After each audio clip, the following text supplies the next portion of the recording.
Hey everyone, George here.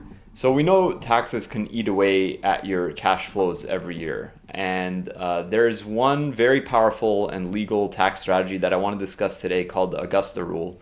And when done correctly, this becomes a straight up deduction to your business side and not includable in income on your personal side. What I want to go over today is how it works, who qualifies, what to watch out for, and how you can start using it this year. So, without further ado, let's get started.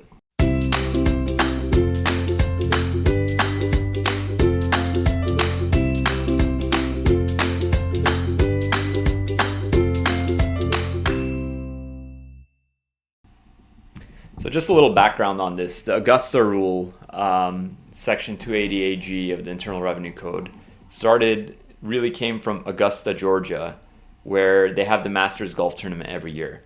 And what they noticed, the IRS, is that people would rent out their homes to visitors, players, all that, whoever's a part of this event, usually in the short term, less than 14 days. And what the IRS decided is if people, rented out their homes for less than 14 days, they'll allow them to not have to include that money as income on the personal side.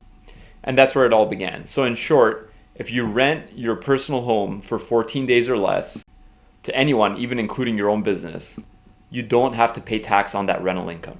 It's one of the cleanest and most underutilized tax breaks in the code.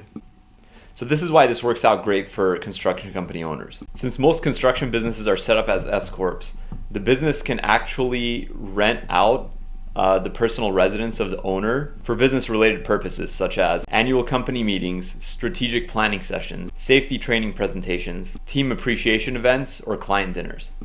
Your company gets to deduct the rental expense, and you don't need to include that as income on your personal side as long as the rental is 14 days or less.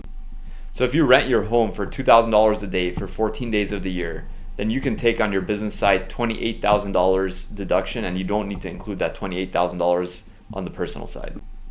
And at an effective tax rate of 30%, let's say between federal and state, that's $8,400 of tax saved straight in your pocket. So how do you go about doing this the right way? Number one, you have to determine the fair market value of the rent. To do this, you can go to Liquid Spaces, Airbnb, Peerspace, or local event venues to see what that fair market value is in your area. My personal favorite is Liquid Spaces. They'll show you everything in the area and daily, rental rates for, say, conference rooms or things that are similar in size and nature of the area that you're renting out. They can go for a decent amount. Usually, I'm in the LA area and also like Bay Area and Orange County. Spaces can easily go to for $1,500 to $2,000 a day. Number two, you have to have a written rental agreement. To do this, you just have to create a rental contract between your business and you personally. That contract should include the date, purpose, rental rate, and hours to be rented. Number three, it has to hold a legitimate business purpose. Try to have some sort of documentation like meeting minutes, photos, an agenda. If it's a planning session, have notes. If it's a training, have a sign-in sheet. You just want to have some sort of documentation in this regard. Number four, you have to make some sort of a cash transfer from the business to you personally. It could be a Zelle, check, ACH, wire, what have you. There needs to be a cash movement in the year, for this event. Don't run it through payroll. It's not wages. You're going to subject yourself to more tax that way. And number five, which is really just a note, do not issue yourself a 1099 miscellaneous. Since it's under 14 days or less, there's no 1099 needed. So again, if you're in a high cost market and assuming the rental rates in your area support it at $2,000 a day times 14 days, $28,000 effective 30% tax rate, you can easily save yourself over $8,000 just by this one move alone. So now, what are some mistakes to avoid? Don't make up meetings. It's got to be for a real business purpose. Don't overcharge. Don't go charging like $5,000 a day. If it's outside of fair market value of rent, let's say you did $5,000 a day and you're in a small town, it's going to increase your chances of an audit.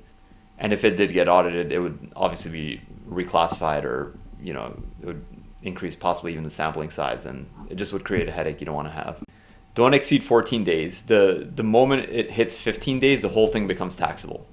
And most importantly, don't forget documentation. In the view of the IRS, if there's no documentation, it didn't happen. So there you have it. That's the Augusta Rule. It's a simple, legal way to move money from your business to your personal completely tax-free. If you own a construction business, you should definitely be discussing this with your CPA or your tax planner.